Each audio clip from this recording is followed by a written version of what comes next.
Hello friends. आज का topic है डिप्रेशन। अगर किसी का सिंपल मूड खराब है, वो भी एक दो दिन के लिए, तो उसको डिप्रेशन नहीं कहेंगे। और अगर यही मूड खराब होना, जैसे कि कोई उदास रहना, किसी काम में रुचि ना होना, या फिर अकेले अकेले रहना, या फिर डेली की एक्टिविटीज अगर उसकी इफेक्ट होने लगे, ये सब अगर एक दो हफ्ते से अगर ज्यादा होता है तो यह डिप्रेशन का संकेत हो सकता है।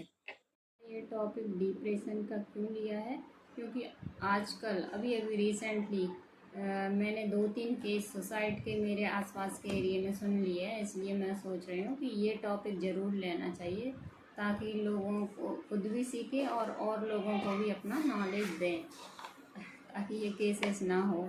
डिप्रेशन क्या है?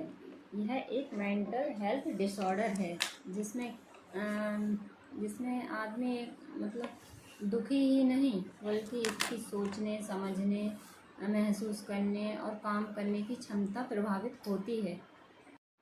डिप्रेशन के सामान्य लक्षण: उदासी, हर समय खालीपन, उदासी महसूस करना, नींद बहुत अधिक आना या बहुत कम आना, नींद या कमजोरी महसूस करना हर समय, या कंसंट्रेशन उसका वीक हो जाता है, मेमोरी वीक हो जाती है, कंसंट्रेट नहीं कर पाता किसी चीज़ पे, और भविष्य के प्रति निराश हो जाता है, भविष्य में क्या करना है, क्या सोचना है, कुछ नहीं, सब चीज़ के लिए निराश।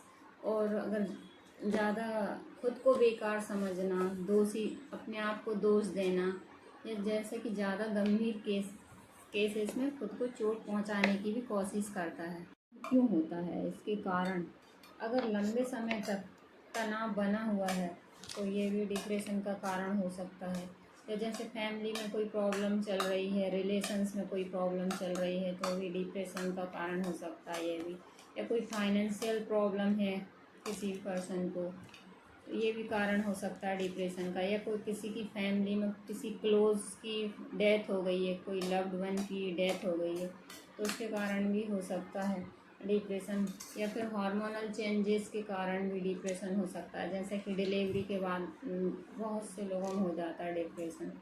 और यह कोई गंभीर बीमारी है तो उसके कारण भी डिप्रेशन में आ जाते हैं पेशेंट। और फैमिली हिस्ट्री अगर है तो वो भी कारण हो सकता है। लोगों में डिप्रेशन का अधिक खतरा हो सकता है।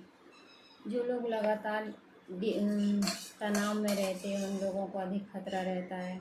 और अकेले रहने वाले लोगों में ज़्यादातर खतरा रहता है। या कोई गंभीर बीमारी से जूझ रहा है तो उनको अधिक खतरा रहता है डिप्रेशन में जाने का।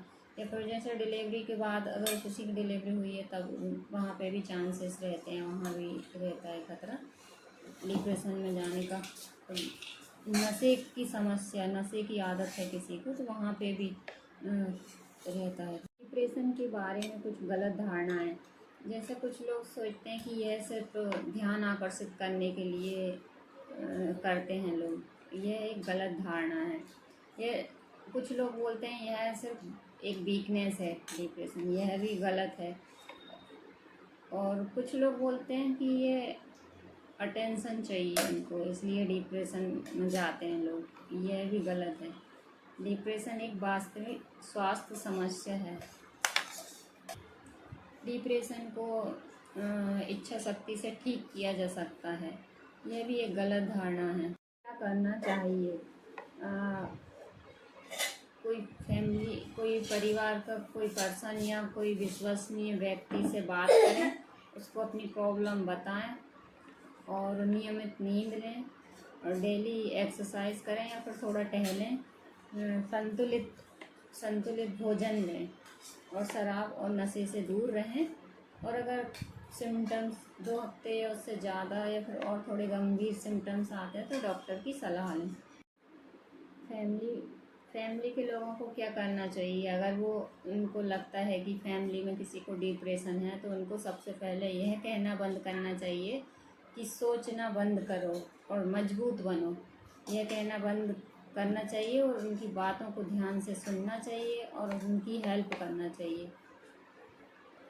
और अगर ज़रूरत लगने पर डॉक्टर को दिखाना चाहिए।